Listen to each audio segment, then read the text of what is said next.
Today, somewhere on Earth is off to discover Ecuador.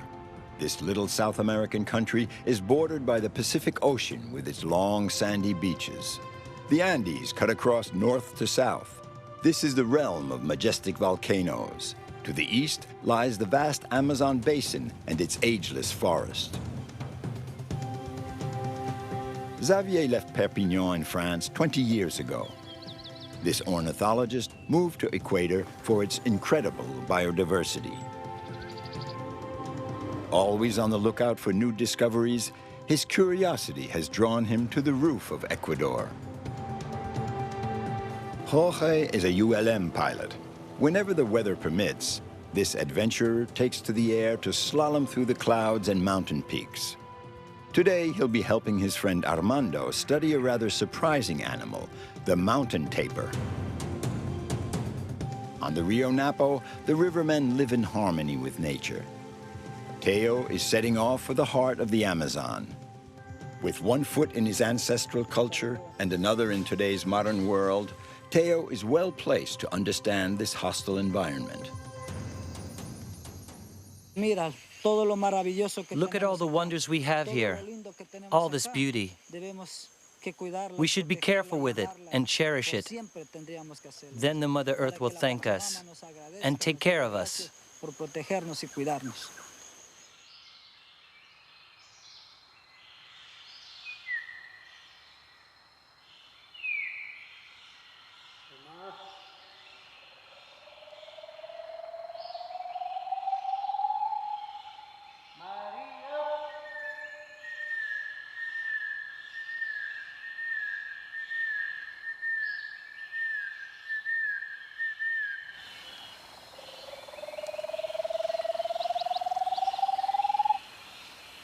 Maria.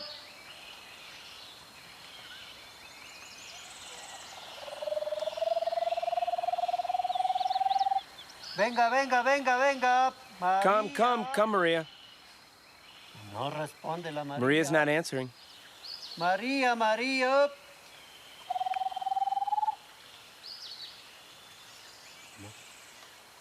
Angel Paz is a farmer.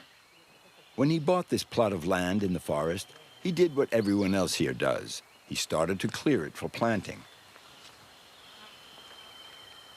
But then one day he discovered a new family, the creatures of the forest, hundreds of birds that he has managed to tame. Shakira. And since, he has established a rather surprising relationship with them. Her name is Shakira. I called her that, actually, because she dances like that young Colombian performer.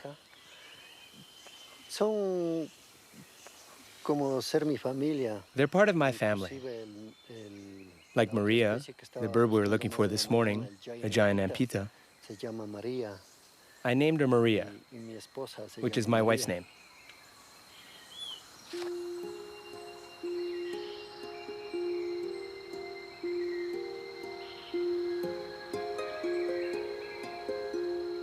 Angel lives in the cloud forest at an altitude of 1,400 meters. This wondrous world is inhabited by gigantic trees and a myriad of colorful birds.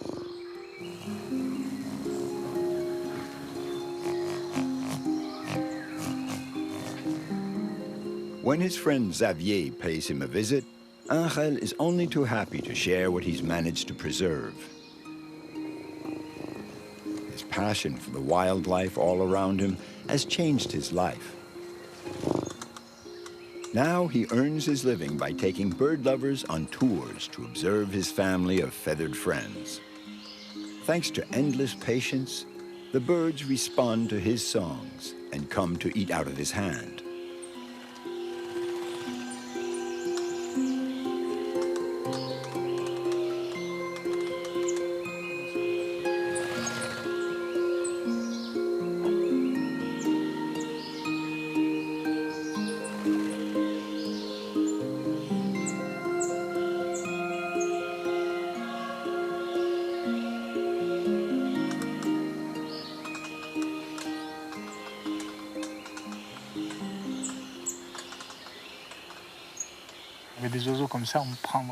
It's such a kick with birds like these.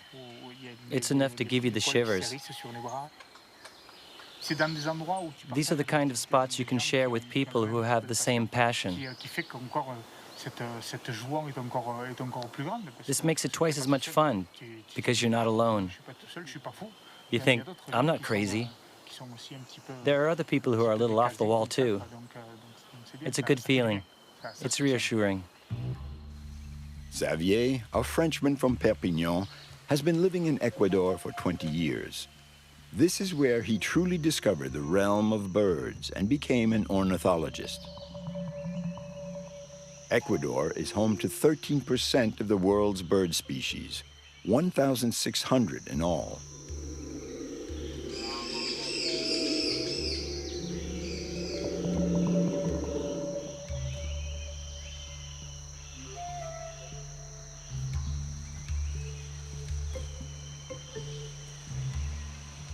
Xavier is now the director of a natural reserve on the fringes of the Amazon. Its goal is to protect this incredible biodiversity.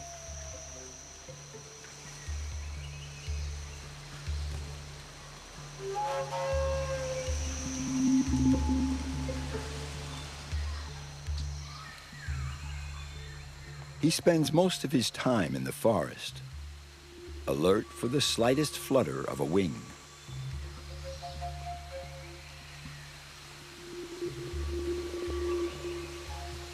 In any case, man has an animal instinct. So the act of tracking down these birds to observe them or to photograph them, I think it's a throwback to the hunter instinct. It's an attempt to get closer to nature. In this case, it's for a good cause. With others, it's for a bad cause. But I think that deep down, the physiological drive is really the same. Punta Blanca, a little village situated on the equator, looks out onto the Pacific Ocean. Xavier is making a little visit to his friends, Elsa and Maria, two Ecuadorians who have become fisherwomen with a philosophical bent.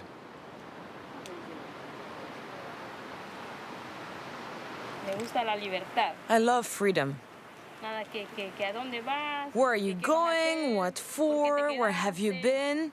No way. Ask me no questions. I grab my things and I take off where I like. I don't depend on anyone.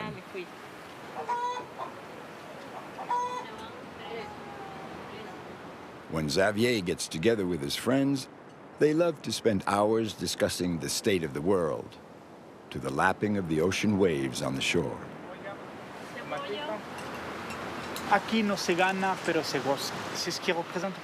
For me, that phrase pretty much sums up Ecuador. We don't earn much, but we do have fun. It's the festive aspect, a bit Latino. The preference for an enjoyable way of life rather than a rich way of life. It's not what most people are after. You're much more aware of the days and years going by when you're in that frame of mind, rather than trying to fight against time.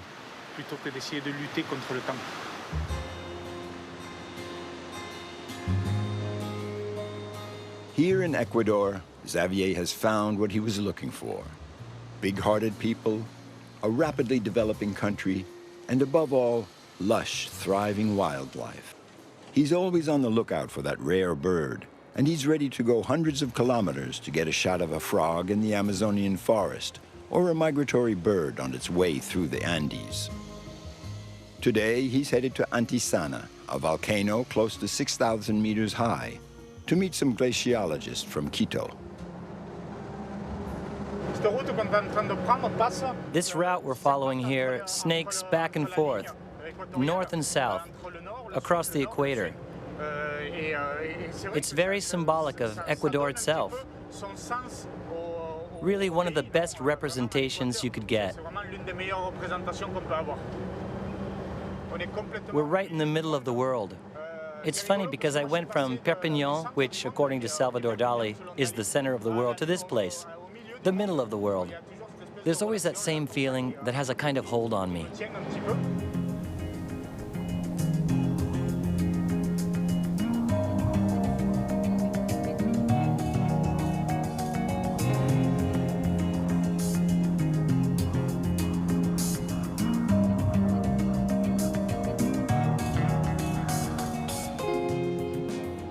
Xavier is now crossing the Andes through a barren zone of majestic volcanoes and glaciers. Here, up at 4,000 meters, one finds a totally different landscape.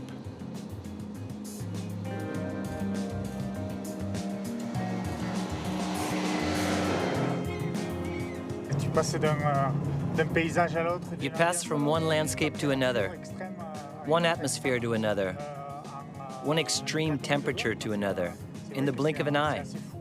It's really wild.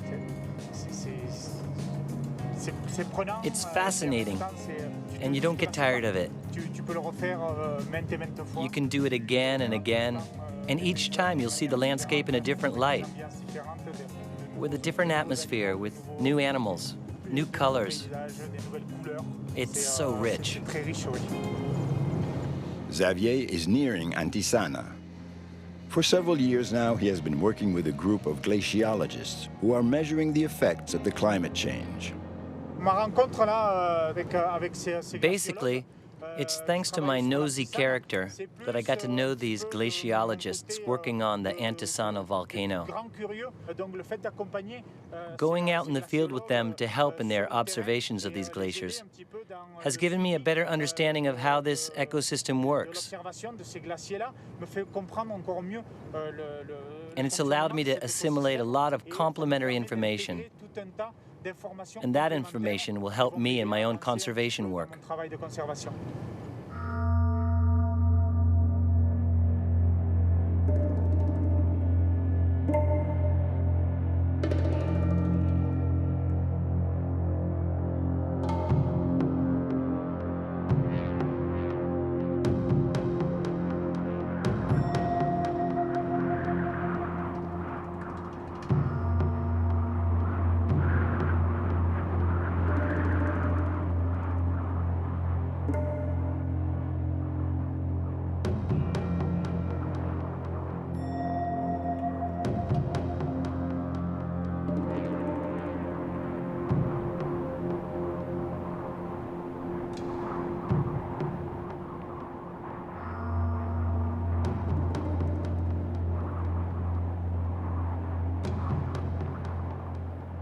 Gustavo, an accomplished mountaineer, is leading the climb.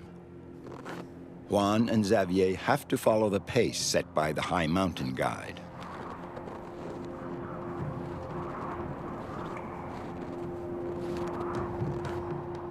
"5,100 meters up, the three men attain their first objective, one of Ecuador's highest weather stations.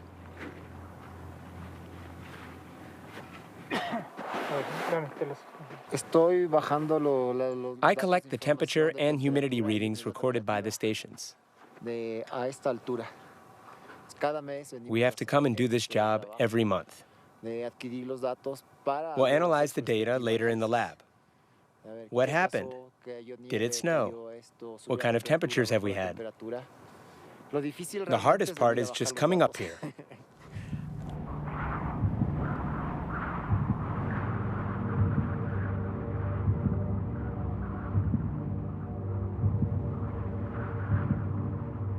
The climbers continue to make their way up Antisana. Juan and Xavier are aiming to reach a corridor of ice 5,300 meters up. Once there, they'll take a core sample from the heart of the glacier. Every year they come here to study the evolution of the ice and listen to the creaking of this immense frozen torrent. This mountain is situated in the eastern part of Ecuador. It's under the influence of both the Amazon and the Pacific. We even have certain evidence proving that the climatic phenomena like El Niño and La Niña have an effect on the amount of precipitation this mountain gets.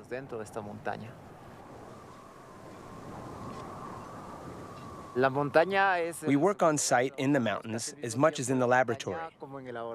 But in the end, our natural lab is right here.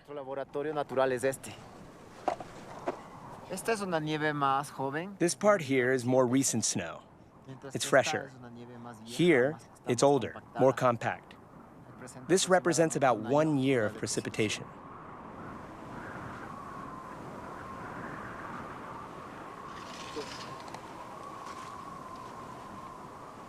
I just love all this. If I could work up here every day, it would be ideal. When I climb this volcano, my face just lights up. This mountain is part of me.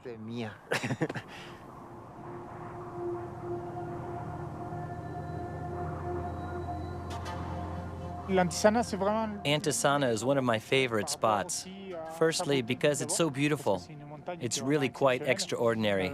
It's a very rugged climb, but at the same time very beautiful. So it's a trade-off. Plus, at the base of the glacier, there's an unbelievable biodiversity. People who come to Ecuador and fall in love with it do so because of the amazing landscapes and the generosity of nature, which has given us all this vast space and riches.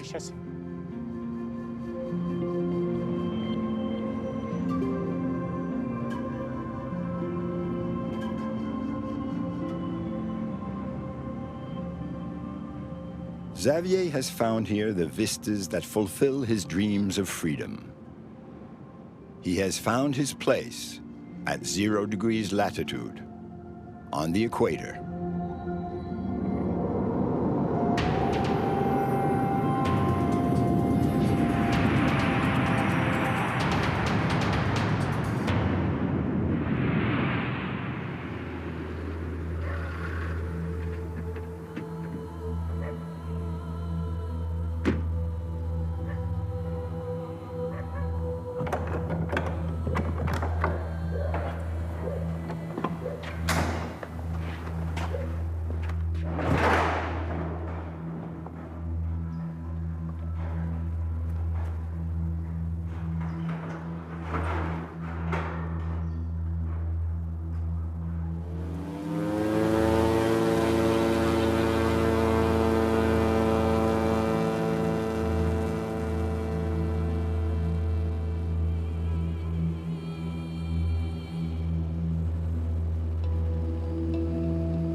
Traveling the wilderness of Ecuador is a unique experience. Jorge is an adventurer of the sky and a pioneer of ultralight aviation in South America. He's been flying over his country with its limitless horizons for 27 years.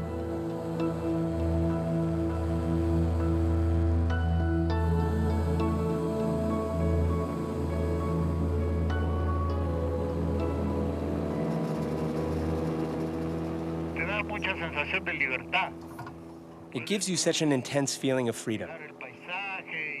You can enjoy the scenery and fly wherever you want without worrying about the road or traffic. With this plane, you're free. It's not at all expensive, and you can go wherever large planes can't, and land on much shorter runways. You're flying with the wind, blowing through your fingers and on your face.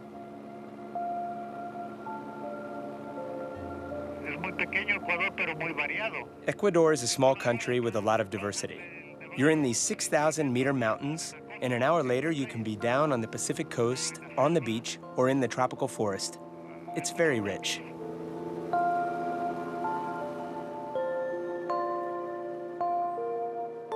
Jorge is a pilot, writer, and high mountain guide.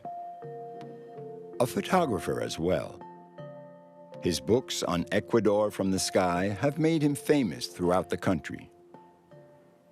Now he's preparing for his next flight into the Paramo, a mountainous zone 4,000 meters up. There he's going to meet a friend, Armando, a naturalist. Armando called me. I have to make a flight. He's got a problem with the instrument he uses to locate the wild animals. I'm going to bring him a spare cable up near Ayacachi. Then I'll come back. Ya vuelvo.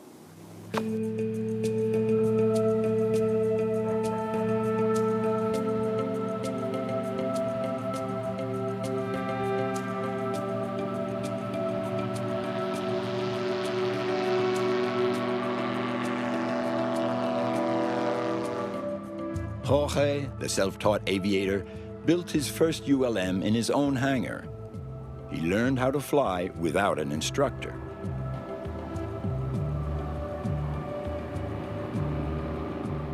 He was a pioneer 30 years ago. He flew above the Andes in his ULM all the way down to Patagonia, the southernmost point of South America.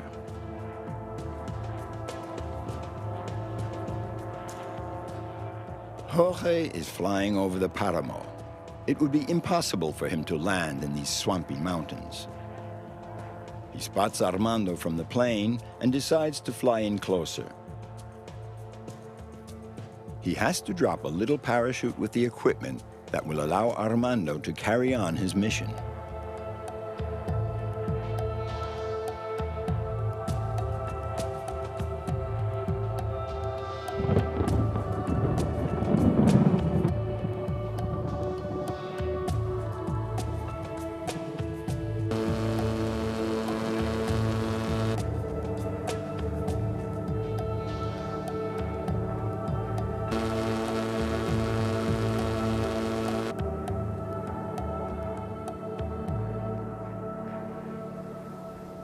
Armando and his team are trying to locate mountain tapirs, the emblematic mammal of the Paramo. Some of them have been equipped with radio transmitters. This timid animal is an endangered species, but Armando hopes that by studying its behavior, he will be able to do a better job of protecting them. Without this cable, it's practically impossible to locate the tapir. We know he's in this area, but it's going to take some time to find out exactly where. But then he might get wind of us, and we won't be able to get close.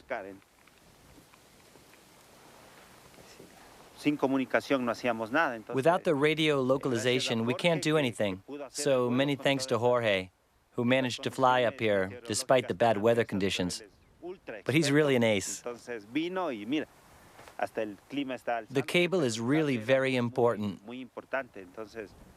Now that we have it, we'll be able to localize the tapir and track him down. I hope we'll be able to observe him without disturbing him. The ULM is an all-terrain machine. Thanks to it, Jorge can do precious favors for those working in the country's more isolated regions.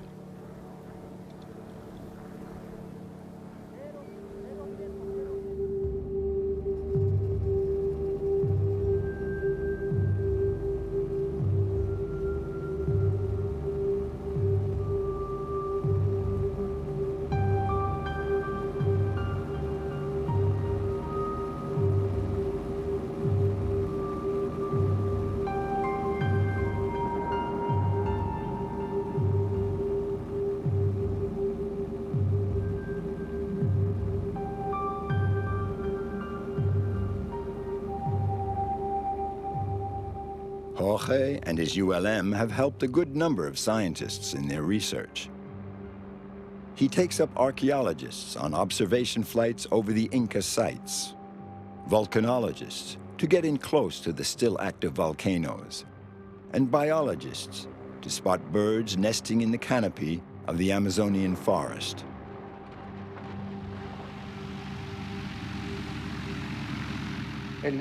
It's total freedom. There's no private property up in the sky. No stoplights, no reckless drivers. If you're curious about what's on the other side of the mountain, you just go there. If you want to take a look at the bottom of a valley, you fly down. You're living a form of freedom. Plus, it allows you to see the beauty of the world from a different point of view.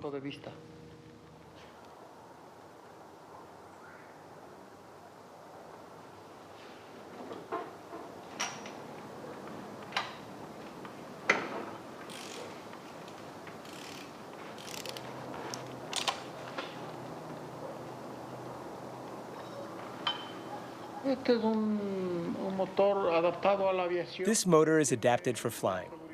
It's totally reliable because the vital parts are backed up with a spare. But it's rather simple. You have to take good care of it because if something happens up in the air, you can't just pull over and take a look under the hood. But it's rather simple and very dependable. It runs well. She's a good gal.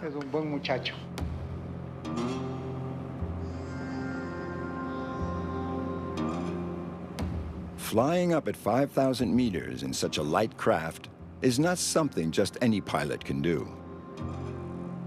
Jorge has the humility of those who are living out their dreams to the fullest and who aren't afraid of anything.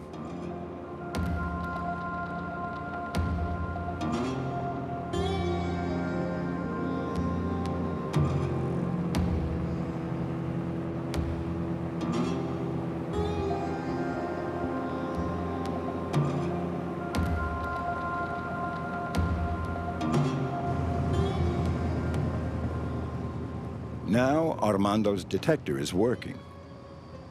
He and Jorge have taken to the air to locate the mountain tapirs fitted with radio transmitters. Not much is known about this strange, rare animal. Armando is the world's specialist on spectacled bears and mountain tapirs, two endangered species.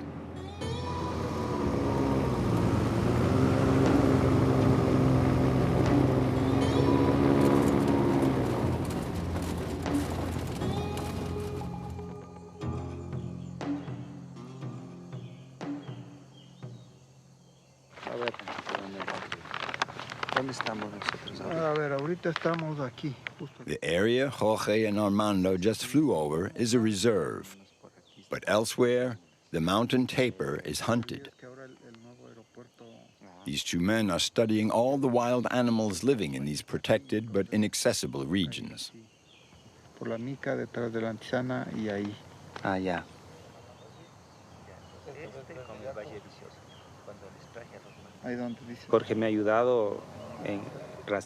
Jorge has been a great help in locating the animals we're studying. He gives me their coordinates and tells me if they're on the move, where he has detected them. Frankly, the only way to pick up the signal in this region is the ULM. It's not possible otherwise, and it's very expensive to rent a helicopter.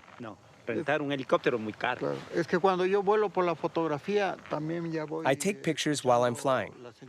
I also use this opportunity to listen for the signals from the bears. Sometimes I'll go up without Armando, just to see if the bears say hello.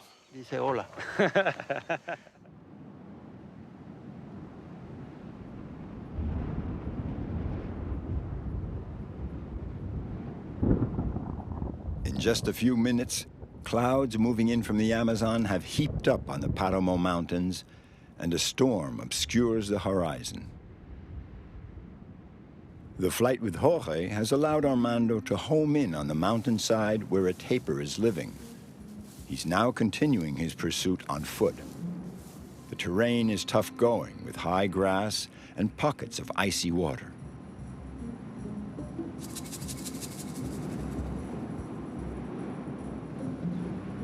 At last, they arrive at the mountain tapir's sanctuary. It's really close now.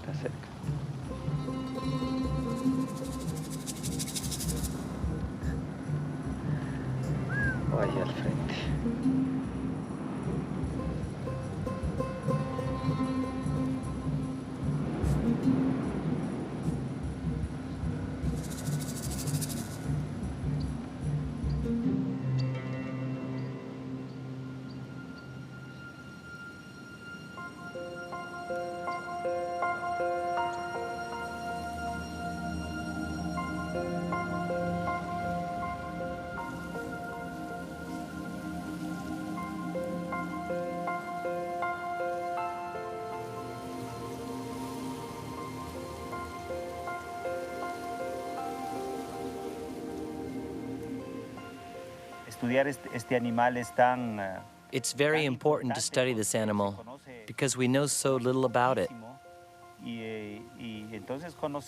If we were to know it a little better, we might be able to protect it and save it.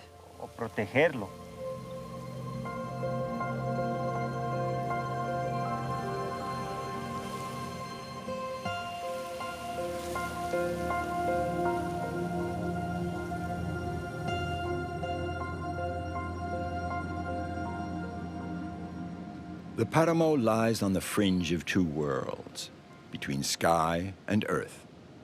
Armando, in his study of the last mountain tapers, is merely passing through these age-old landscapes that will remain forever untamed. Jorge, on board his ULM, never tires of flying over these territories which he finds so fascinating.